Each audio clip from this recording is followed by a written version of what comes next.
একটা সুন্দর গ্রামে ছোট্ট চড়ুই আর এক দুষ্টু ইঁদুর থাকত। দুজনের স্বভাব একেবারেই আলাদা।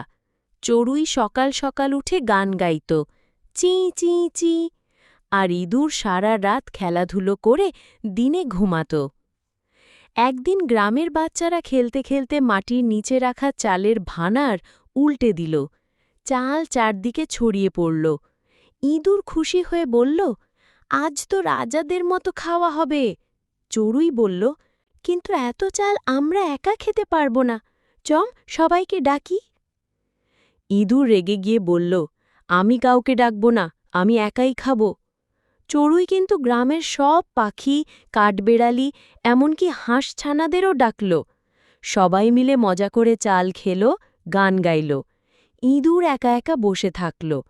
শেষে তার বুঝতে বাকি রইল না, আহা, ভাগ করে নিলে খুশি বাড়ে, একা খেলে মজা হয় না।